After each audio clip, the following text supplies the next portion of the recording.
Well students, हमारे production में हमारे पास फैक्टर्स ऑफ प्रोडक्शन होते हैं, यानी कि वो आइटम्स जो कि हमें प्रोडक्शन में मदद करते हैं। इकोनॉमिक्स में फैक्टर ऑफ प्रोडक्शन 4 होते हैं: लैंड, लेबर, कैपिटल और एंटरप्रेन्योर। ठीक है। इन फैक्टर ऑफ प्रोडक्शन से होने वाली जो फैक्टर इनकम होती है, यानी कि अगर हम किसी को लैंड देते हैं तो बदले में हमें क्या मिलता है? रेंट। और अगर कोई किसी के यहाँ पर लेबर काम करता है तो उसे बदले में क्या मिलता है? वेजेस। अगर कैपिटल कहीं लगाते हैं तो उस कैपिटल के बदले में क्या मिलता है? इंटरेस्ट। और एंटरप्रेन्योर को बदले में, अपने एफर्ट के बदले में मिलता है प्रॉफिट। इसका मतलब ये है कि फैक्टर के एक्सचेंज में होने वाली जो इनकम होती है उसे हम क्या बोलते हैं? Factor income. ठीक है। आज का हमारा टॉपिक है फैक्टर इनकम और ट्रांसफ़र इनकम। तो अब तक आप ये समझ चुके हैं कि फैक्टर ऑफ प्रोडक्शन के एक्सचेंज में जो इनकम हो उस इनकम को हम बोलते हैं फैक्टर इनकम। और अगर कोई इनकम बिना किसी सर्विस, बिना किसी फैक्टर के बदले में हमें मिल रही हो तो उसे हम बोलते हैं ट्रांसफ़र इनकम।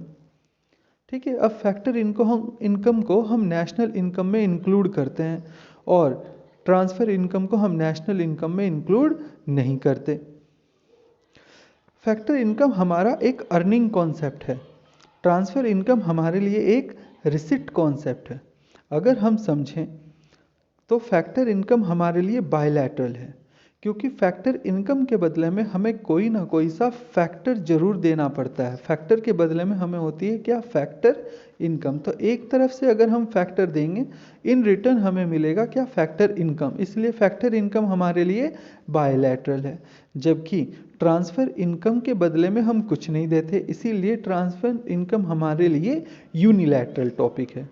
ठीक है। बड़ा ही सिंपल सा टॉपिक था, फैक्टर इनकम और फैक्टर ट्रांसफ़र इनकम।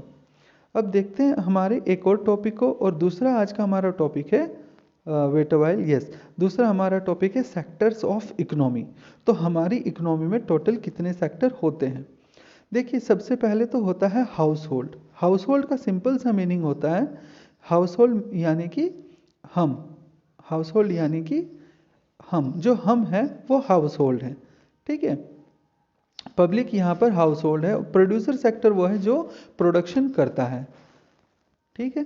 तो इन दोनों से मिलकर हमारे लिए एक सेक्टर प्रिपेयर होता है। एक और सेक्टर है जिसको हम बोलते हैं गवर्नमेंट सेक्टर, और एक और सेक्टर होता है जो कि हम रेस्ट ऑफ द वर्ल्ड बोलते हैं। यानी अगर हमारी इकोनॉमी अदर इकोनॉमीज से डील करे तो वो हमारे लिए क्या कहलाता है? Rest of the world.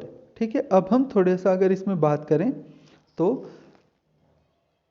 House hold और प्रोड्यूसर सेक्टर को मिला के जो सेक्टर बनता है उसे हम बोलते हैं टू सेक्टर। अगर हम बात करें इकोनॉमी के टू सेक्टर की तो हम हमेशा बात कर रहे होंगे हाउस होल्ड की और प्रोड्यूसर की।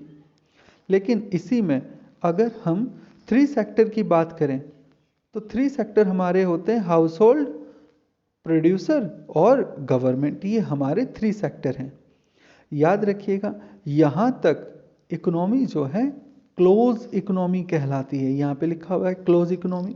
क्लोज इकोनॉमी का मतलब ये है कि यहाँ पर हमारी इकोनॉमी बंद है और वो रेस्ट ऑफ द इकोनॉमी से कोई डील नहीं करती।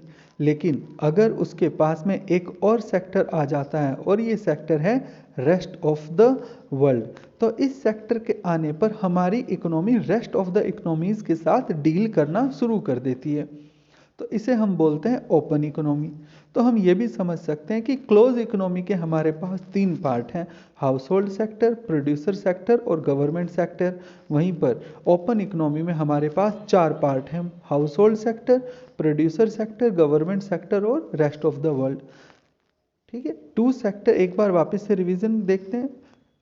टू सेक्टर इकोनॉमी में हाउस होल्ड और प्रोड्यूसर आते हैं। थ्री सेक्टर इकोनॉमी में हाउस होल्ड, प्रोड्यूसर और गवर्नमेंट आते हैं। और फोर ओपन इकोनॉमी में कंप्लीट हमारे पास फोर सेक्टर्स आते हैं: house hold, producer, government and rest of the world. Okay.